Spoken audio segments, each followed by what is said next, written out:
Welcome to Supersizing Bliss, the podcast, where I, Toby Witte, read from my book Supersizing Bliss, How We Have Betrayed Our Homes and the Happiness We Seek. In a previous chapter, Two Planes, I described the Farnsworth House by Mies van der Rohe. Michelangelo Sabatino is a historian, curator, and preservationist. He is professor of architectural history and heritage in the College of Architecture at the Illinois Institute of Technology in Chicago, where he currently directs the PhD program in architecture and is the inaugural John Vinci Distinguished Research Fellow. Between 2017 and 19, Michelangelo served as interim dean for the College of Architecture of IIT and held the Rohe Family Endowed Dean Chair. Among many books, he published The Edith Farnsworth House, Architecture, Preservation, Culture, This Year, and Modern in the Middle, Chicago Houses 1929 to 1975. Michelangelo, tell us about the Edith Farnsworth House and your research into it, and why the Edith Farnsworth House, and how did you get started on it? Well, thank you, Toby, for having me here today, first off. And so, as we all know, the Edith Farnsworth House is a kind of local icon, but its history goes well beyond Chicago and the US. And so I was intrigued by its history, but specifically this year, 2024, coincided with the 20th anniversary of the house opening to the public. And so this, as all anniversaries, prompted some rethinking, but most importantly, the fact that the house had been in private hands since it was completed in 1951 and subsequently owned by the second owner, Peter Palumbo. It had opened to the public in May of 2004 rather. So it was also an opportunity to reflect on the different lives of the house. And this is very much, in my modest opinion, the contribution of our book, published by Monticelli, the Edith Farnsworth House, Architecture, Preservation, and Culture. And it speaks to which I'm the author, although there are a number of contributing authors. And so the idea was, how do we tell the history of the house's different lives? So there's really three lives. The first life of the house is the one where Edith served as both client and patron, and the great German emigre architect Mies van der Rohe designed the house. And that's the first sort of most important beginning of the story. But the story continues, and it does so through the very careful stewardship and preservation overseen by Lord Peter Palumbo, who bought the house directly from Edith. Dirk Lohan, who is one of Mies's grandsons, and who is still alive today in his early 80s, recounts how it was he that pointed out to Peter, and this is in the interviews that we published in the book, it was he that suggested to Peter, who was in Chicago for a business trip, that the house had just gone up on the market for sale and that he should consider purchasing it. And from there, Peter jumped on it. And as you probably know, Mies was also the godfather of one of Peter's children. In any case, and then the third history of the house is the history of the house associated with the sort of purchasing of the house at auction, sold for $7.5 million. It was a joint effort, Landmarks Illinois here in Chicago and the National Trust for Historic Preservation. And so clearly, transitioning a house that had been exclusively for private use to programming for general audience that would also include the 68-acre site on which it is found, offered a whole other series of challenges and opportunities to tell the story, not only from the point of view of the architect, but from the point of view of those who lived in the house and who have cared for it over the years. So where did you go to unearth the sort of, the stories behind those three occupants, and or maybe the first two, I guess, and where did you go? What did you find? And how does one have to imagine that taking place? Well, it was a complicated process, and you don't find all your answers in one place. If that were the case, books could be written much quicker.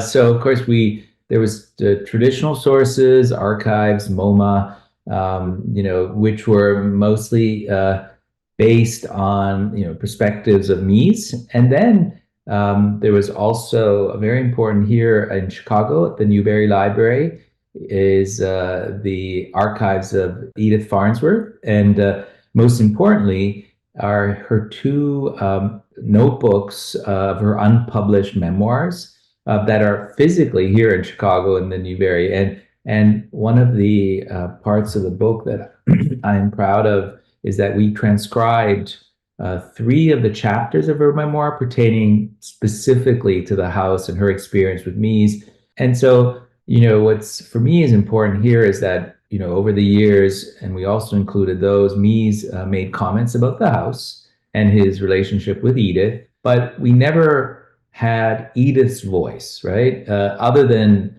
gossip and so this was an opportunity for the reader to make their own opinion on whether or not, as is rumored, Edith was deeply in love with Mies and he did not repay her love. And, a little bit like you mentioned in your book. So my opinion, of course, is that Edith was deeply deferential to Mies.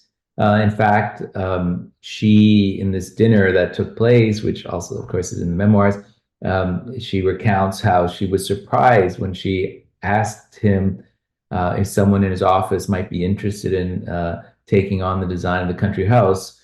She was surprised by his answer that he would, in fact, be personally interested. The memoirs also recount her amazement at Mies's hubris, at the idea of him, without asking her, having one of his staff members call up and say, your furniture, the Barcelona chairs are all ready to be installed, and she had never asked for Barcelona chairs. This is, by the way, a ploy that Mies did also for the Tugendhat, as you may recall, where he basically had the furniture shipped, and that the clients had made no decision about wanting his furniture, and so clearly he was interested in controlling the interiors as much as he was the exterior, which is totally understandable. But in the case of Edith, she was actually had her own, I would say, interest in a kind of more informal aesthetic of mid-century. So, for example, in the house, she purchased Jens Rism, Matheson chairs. So they tended to be more organic, wood. And at some point in the memoir, she said that she did not want her house to be a Helena Rubinstein salon. Now, I, not knowing what a Helena Rubinstein salon was, I quickly did my research and found out that was a beauty salon, where women would go and, get their hair done, their nails.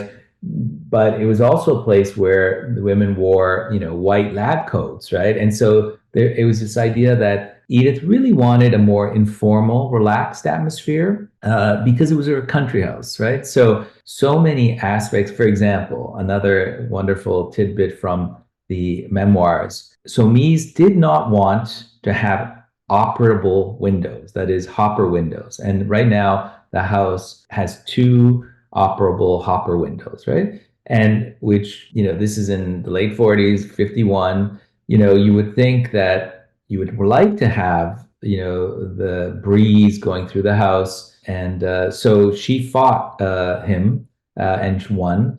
The other thing was, of course, that she wanted, there's a upper porch. She wanted screens because she actually wanted to live in the country, and hang out and not be eaten alive by mosquitoes. Because, as we know, the house is located on the banks of a river, the Fox River, right? And so the idea was that she would hang out and, have the screens protect her. So he wanted neither the screens nor the hopper windows. So it was as if he was demanding of her to sacrifice what he believed to be sort of aesthetic issues, sacrifice her own comfort at the expense of aesthetic issues, right?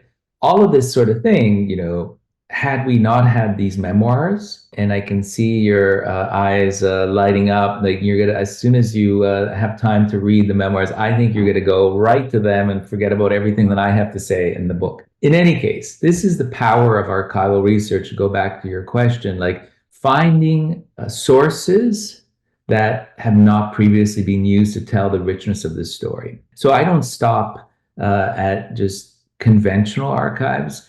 For example, I mentioned the Third Life, the Third Life being the house of the ownership by the National Trust for Historic Preservation, with the easement being owned by Landmarks Illinois. One of the longtime docents, he is a total fan of the Edith Farnsworth House. So he basically had not one, but two tattoos of the house done onto his left arm. I wanted to include that sort of thing to and for example, I also included a photograph of a needlepoint cushion that Lady Hyatt Palumbo produced for the house, to show like different types of ownership. So the story, I really did not want this to be a story about the architect.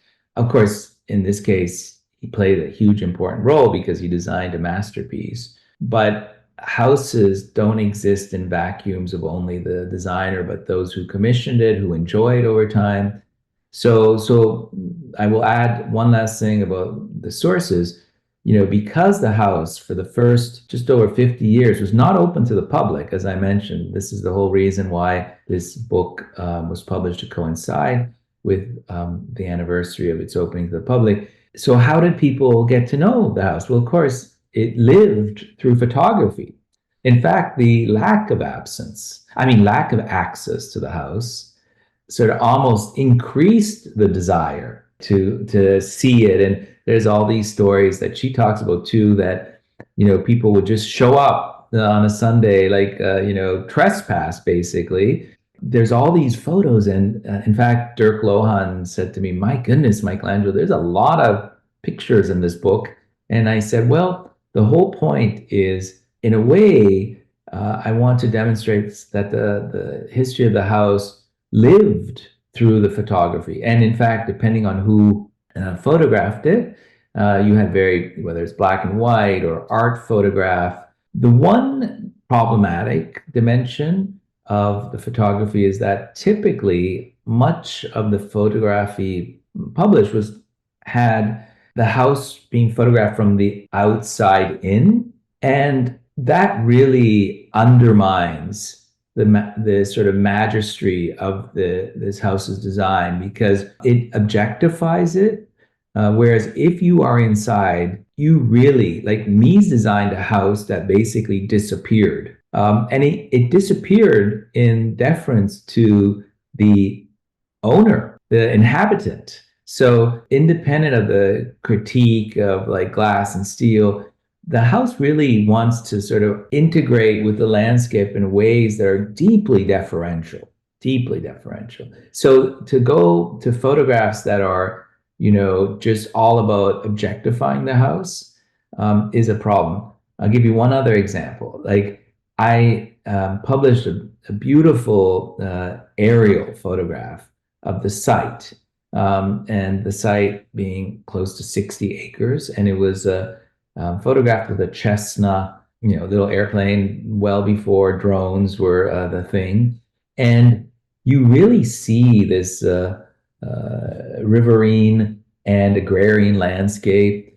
You understand it to be a country house. And so you understand Edith's thinking, you understand why she was upset about stiff, formal Barcelona chairs occupying the space, because she really wanted to experience it in like informal ways. It's the difference between, wearing a tuxedo and wearing, corduroy pants. Like you wear a tuxedo to go to a gala, but you want to wear your corduroy pants, at least if you're a man, to, go to the country if it's fall, right? So there's a sense that that house should actually correspond to what it was initially designed for, to enjoy the country. That's fascinating. You're kind of describing a arc from a house at the beginning that was used by the occupant rather informally, if you will. to the second occupant, bringing a certain amount of reverence and the Barcelona chairs into it and museuming it up a bit, if you will, to then actually turning into a museum with people putting tattoos on their arms of the house. It's fascinating how there is sort of this arc. But if I could go back to Edith, did you then also find, so it'd be fascinating to hear, did you find something about her sense about the home itself, taken from her decision on the furniture? Was the house too stark, too sleek, too uncomfortable, too machined, or because of the way it was integrated into the nature from the inside out, did it work to her satisfaction? Great question. And I think that this was clearly an experimental house in the sense that I also refer to her as client and patron because I believe that a client is someone that would most likely have demanded that the house would have been completed maybe in 1, 2, 3 years, but not 6. And so she was really involved in the process. She took photographs of the site, of some of which we published in the book.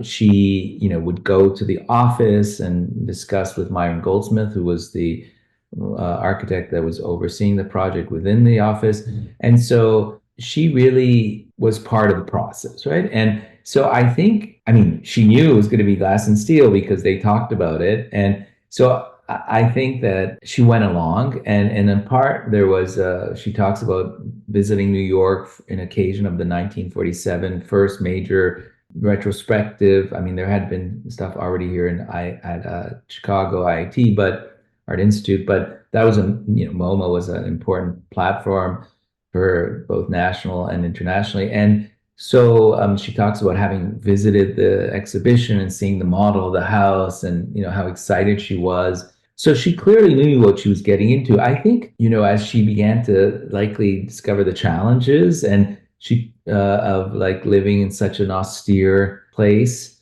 she also, found ways of wanting to render it more personal. There's also a story about how she and Mies, and this is actually Mies that recounted, we also included, she did not want Shantung silk, thinking it might be too expensive, and she had been given some advice by a local architect, Harry Mies, that he might use something a little bit more rustic.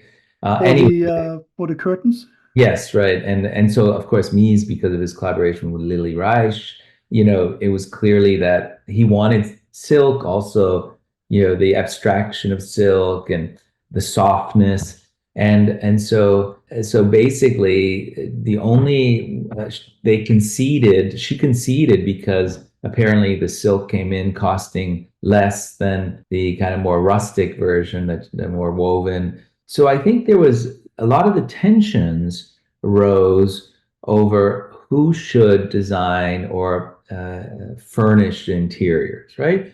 And I think perhaps, to put myself in her position, I think she saw furniture as being deeply personal. And so maybe if the tensions had been less, she might have conceded but I think it was just the way that Mies kind of engaged with her on that level that just also kind of made it, there was a bit of a tipping point where, they kind of sort of pushed their way in terms of, Mies's employee calling saying that the furniture was ready without her permission. And then, some of these smaller fights over curtains. And then, so the relationship of trust relationship, right, that was established near the beginning began gradually to deteriorate. I understand all of this culminated in a lawsuit later on. What did you find out about that, or how should we, what took place and what was the reason for the lawsuit and who initiated it? Well, actually, it was Mies who initiated on advice of Philip Johnson, the other architect of the Glass House. But Mies ended up regretting it. And at some point, he says, so she became more famous because of the lawsuit than the house or him. So yes, he sued for payment of fees, and she countersued on the basis that he was incompetent. So they settled. She ended up having to sort of pay a very minor, but I think the hit was mostly to his reputation, actually. But also, it's interesting that then it was deeply, the 50s. Remember, there's still a lot of sexism. She came from fairly, upper middle class. She had gone to University of Chicago as an undergraduate and studied literature. She was one of 5 women to graduate from the Northwestern Medical School, and she was a nephrologist, which is a kidney expert. You have to imagine that she was a pretty determined person to sort of commission this house, work with him. So I think she was not common type of client for those years, which would have been a male. I think that the lawsuit and her countersuing was almost interpreted as an act of belligerence on behalf of the men, of course, and the fans of Mies.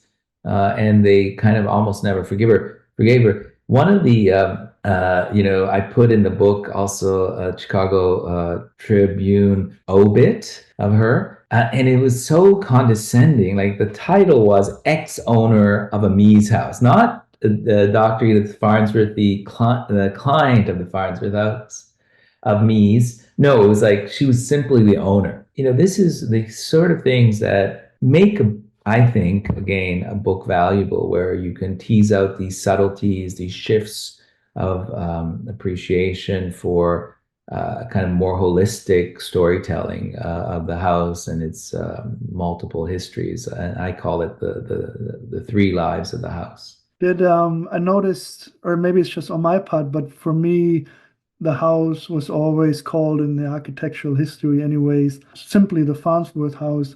But you're making an effort of calling it Edith Farnsworth House. Is that sort of along the line of what you just described? Absolutely, but it was also officially baptized as such, so to speak, around 3 or 4 years ago.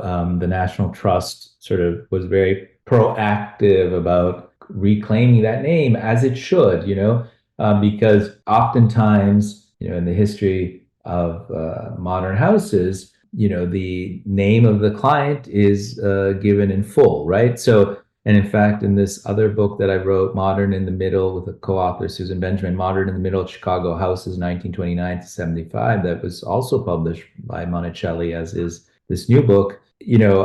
We went to great extent, great care to always acknowledge the name of both, if they were a heterosexual couple, the husband and wife, because, or, if they were a couple that not heterosexual, or, the idea was that, typically, we all know that typically in a process of a house, for such a personal endeavor, and basically, oftentimes, well, not oftentimes, 99.9% of the times, the woman is not acknowledged in the actual sort of title of the house. So the Rohe house, you don't hear discussed as the husband and wife. It's just the Rohe house, right? So back to renaming, and it was an act, a necessary act of kind of acknowledging who, she paid for it, she commissioned it, and so she deserved to be remembered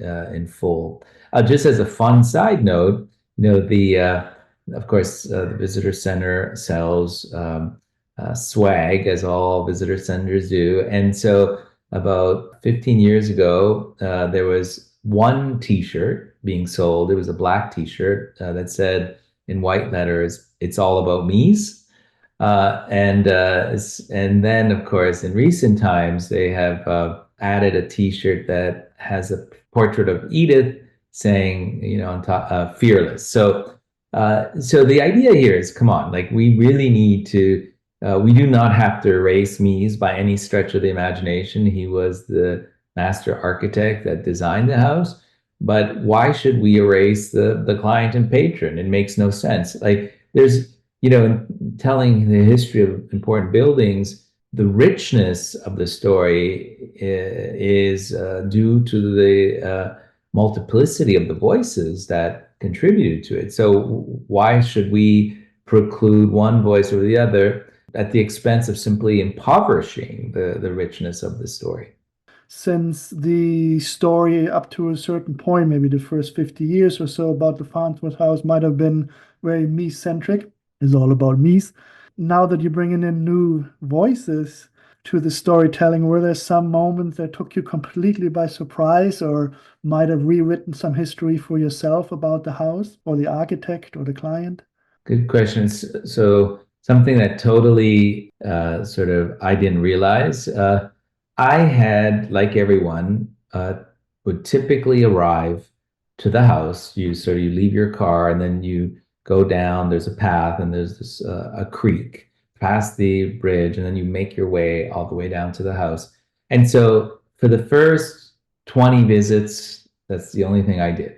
And then one colleague suggested that we go to the park that is immediately on the other side of the river. And it struck me that I had somehow, despite the fact that I knew that looking at it just from one point of view was problematic, I had been so kind of used to following the typical access that I basically had not contemplated what the experience of the house would be seen from the other side of the river. And that also opened up an important clue for me because we haven't spoken about this, but there was yet another lawsuit, but this time it was Edith that initiated against the Illinois Department of Transportation because they did eventually through eminent domain, they appropriated part of her land so that they could build a new bridge and road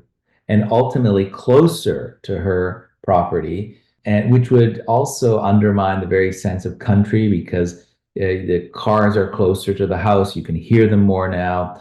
And so back to the river, by looking at the house from the other side, I was actually able to see the historic piers on which the bridge, the Pratt Truss 19th century bridge was on, and then the new, reinforced concrete bridge. And so I could see that relationship and I could understand why she was so upset because so much of the land, this road, I get was in the 60s, late 60s, civil engineers, road engineers, were kind of tweaking the roads to be a little bit more sort of organic, in terms of how one turned and stuff like that. So that's one of my aha moments, to constantly remind oneself that you need to look at things from different perspectives. And then finally, one other one is that, at the beginning, when I wasn't thinking about the social context as much, I would go directly to the house and I would basically ignore the fact that the house is part of Plano, Plano being this small city here in Illinois, and that it was about a 5-minute drive from the center of the town, a very small town, to her house, but that through the memoirs, she speaks about her relationships with the hardware store, and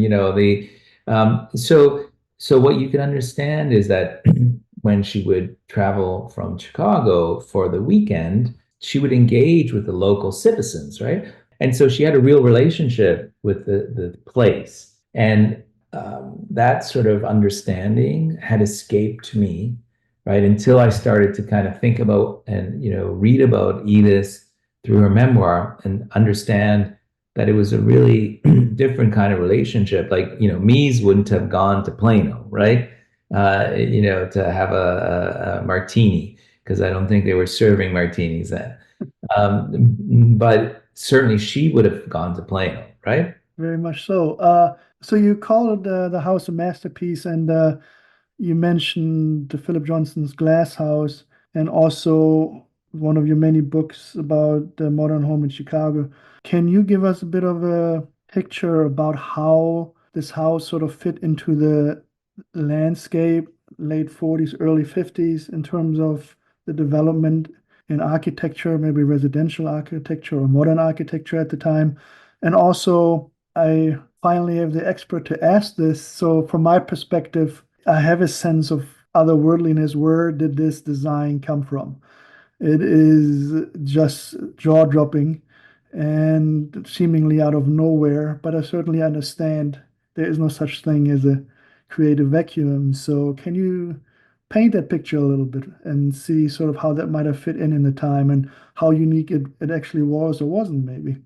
Right. Well, it was certainly very unique, and I think clearly what makes it incredibly unique is the fact that it has floor-to-ceiling glass.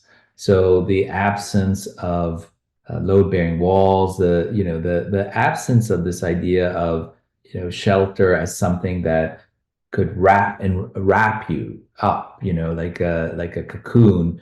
This was definitely not that, right? And so I think traditionally, even the modern ones, I mean, we're in Chicago, Chicago being the birthplace of prairie architecture, Frank Lloyd Wright, sort of deeply engaged with nature, and so there's this whole history of architects designing with nature, right?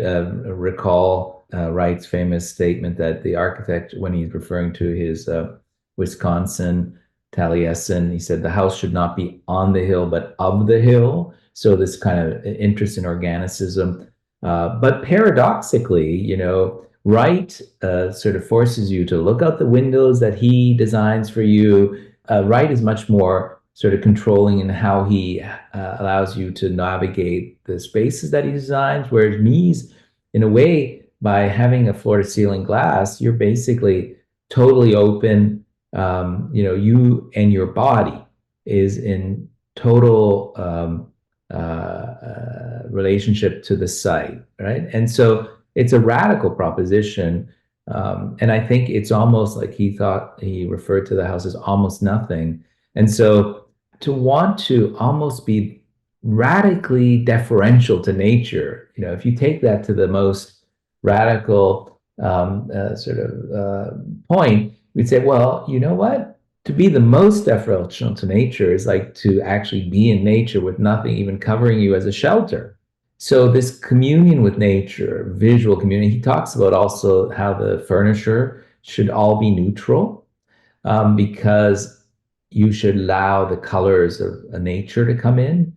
And that's totally true in one of the beautiful photos we include in the book by John Miller. It's this the black sugar maple, which is the big tree that the house was designed around. It has its fall colors, and there's an explosion of fall, orange, but you can imagine also in the summer explosion of green. And so basically the house being white, in fact, he talked about white being the most neutral, especially in a case where it could be not soiled by by pollution.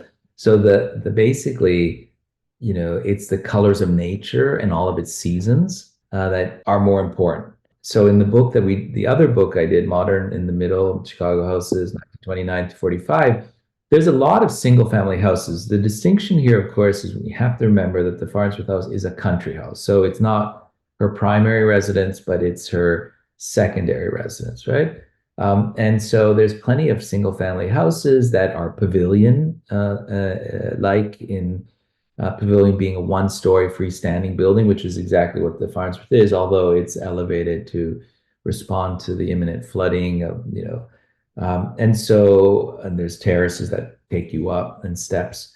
But the one-story pavilion is basically, what unites a lot of the experimentation around the modern house. Think of also Frank Lloyd Wright's Usonian, which was also very mindful of sighting and views. The two-story house is really more a development of the 70s, the 80s, the 90s, like the idea that especially in the 40s and 50s, that you could sort of be in harmony with the landscape by having the entire floor sort of be on the ground, and you could, accommodate all the program you needed. One bedroom, three bedrooms, family room, all of that in one floor. So that's about it. So I think there's a lot of variety of houses, a lot of different architects that sort of trained under Mies or that trained with Wright and that went on to independent practice. So the Chicago is full, not unlike the so-called triangle area with Raleigh and a lot of the mid-century modernist houses, Matsumoto and Small, and all these people that were looking to a combination of Wrightian principles and Miesian ones.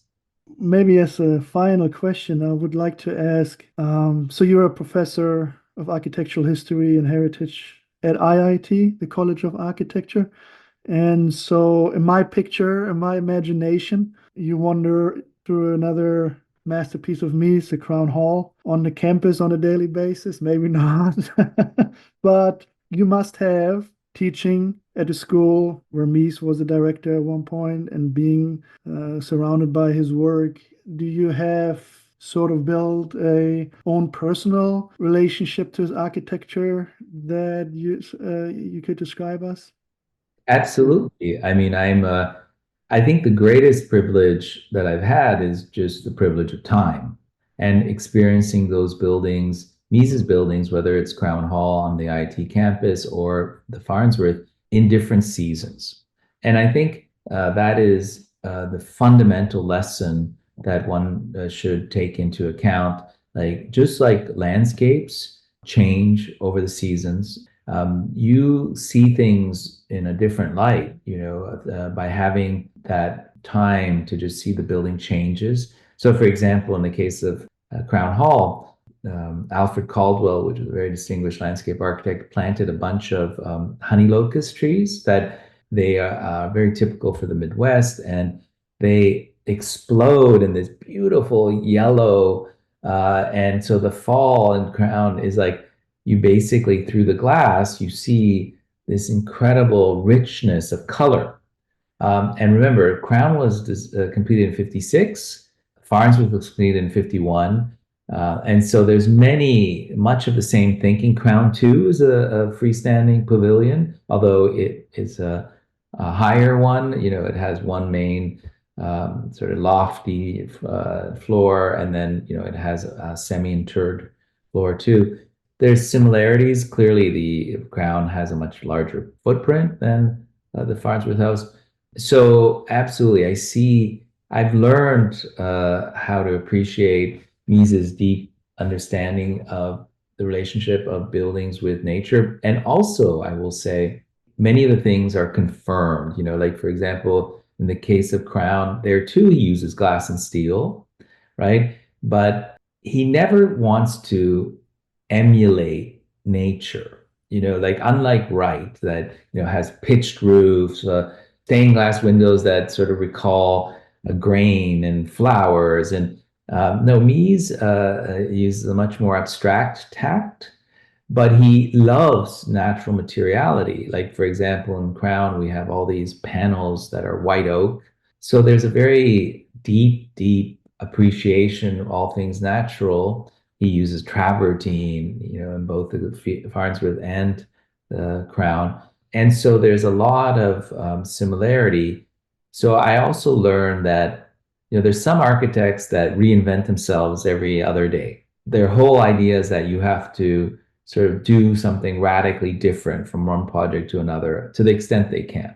But in the case of Mies, and I think that's the one lesson that I'd like to end with, there's a real deep commitment to refining his ideas as opposed to reinventing himself every other day. It's like, how can he would sit and how can I take these a handful of ideas that I'm deeply committed to, that is Mies, and how might I, when changing to a different program, a single family country house versus a building that's going to house a School of Architecture and Institute of Design, how might I take what I've learned and simply tweak as opposed to reinventing the wheel, so to speak? And I think that is a deeply, deeply provocative position, especially today when there's some architects that feel that they have to do the iconic building every other day. This kind of quiet commitment to excellence and disciplined kind of innovation is truly Mies's legacy. Fantastic. What a great statement to end on. Michelangelo, thank you so much for spending the time and giving us a peek behind the curtain of the Edith Farnsworth House and Mies's work. I will definitely put the links to your books on the show notes. But thank you so much for spending the time. And thank you, Toby. And be sure to come visit me in Chicago. And I'd gladly take another trip off out to the Farnsworth House and to Crown, of course. There you have it, folks. A deeper look into the life of the Edith Farnsworth House. You can find out more about Michelangelo Sabatino and his work at michelangelo-sabatino.com and iit.edu.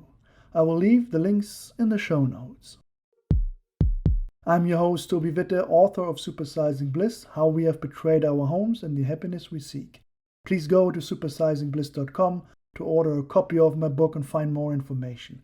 When I don't talk to you, I design sexy, modern, sustainable homes in North and South Carolina and adjacent areas. Subscribe, leave a comment, and click on the links in the show notes.